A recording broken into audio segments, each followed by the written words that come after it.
अच्छा सर, बुद्धि से निकल रही है और अंतरात्मा की आवाज में फर्क, कैसा फर्क है? मतलब ये हाँ, कि अच्छा सवाल है कि मेरी बुद्धि से निकली बात कि मेरी अंतरात्मा की आवाज है, ये पता होना जरूरी है। अच्छी बात भी है, क्योंकि बुद्धि जो है प्रभावित है समाज से। बुद्धि प्रभावित है उन 5 लोगों से जिनके साथ आपका समय सबसे ज्यादा बीतता है दिन में। इन क्लाइंट से मिल रही है, उससे बुद्धि उसके प्रभाव में आएगी, आती है। और एक सत्य अंदर चला आ रहा है कि बिल्कुल, जो बिल्कुल प्रभावित नहीं है, मगर वहां तक पहुंचना है। वो बताएगा कि मेरा मार्ग क्या होना चाहिए।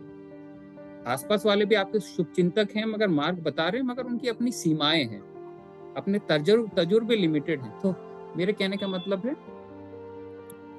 अभी ज्यादा बात नहीं करेंगे, अगले सेशन का टॉपिक है फिर भी हमारा चेतन मन, जिससे आप मुझे समझ रही हैं, सुन रही हैं। आप एग्री भी कर सकती हैं मेरी बात से, आप डिसएग्री भी कर सकती हैं। एक हो गया मेरा अचेतन मन, जिसका मुझे और आपको कोई पता नहीं। बहुत महत्वपूर्ण हिस्सा है मन का, दिमाग का। जब मैं मन बोल रहा हूं तो दिमाग ही है ना?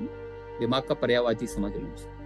अचेतन मन में धारणाएं बनती हैं, लगातार सोचा गया विचार हमारे अचेतन मन में धीरे धीरे सरक जाता है, अगर बहुत लंबे समय तक सोचा। अचेतन बोला है अनकॉन्शियस माइंड। अब आध्यात्म बात करता है एक और शक्ति की।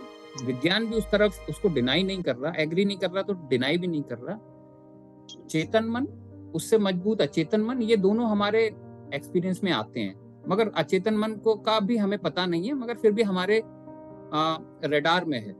उसके ऊपर है एक सुपर कॉन्शियस माइंड, पूर्ण जागरूकता, जिसको उसी एनर्जी को हम, जिसको यूनिवर्सल एनर्जी बोला हमने पिछले सेशन में उसको इनफाइनाइट इंटेलिजेंस बोला, कि एक ऐसी बुद्धिमत्ता जिसे सब मालूम है ना?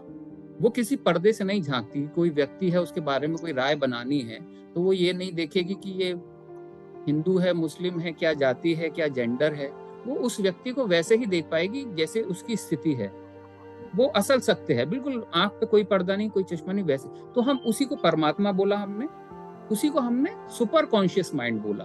तो जब मैंने बोला इंट्यूशन, आपके अंतरात्मा की आवाज, तो बेसिकली वो एक यूनिवर्स की गाइडेंस है, उसी परमेश्वर की गाइडेंस है जो आपको बता रहा है। वो मगर बहुत धीरे आवाज में बताता है आपको, ये सर, मार्ग है। जिसे आप अचेतन बोल रहे हैं, वही सबकॉन्शियस माइंड। वो सबकॉन्शियस माइंड है। उससे ऊपर के माइंड की एक बात हुई है आध्यात्म में लंबे समय से, तो सुपर कॉन्शियस बोल रहे हैं super sir. Conscious mind. Super conscious mind से हमारा संपर्क नहीं हो पाता जब तक हमारे अनुभव आध्यात्म में या ध्यान में गहरे होंगे। जब ध्यान में अनुभव थोड़े गहरे होने लगते हैं,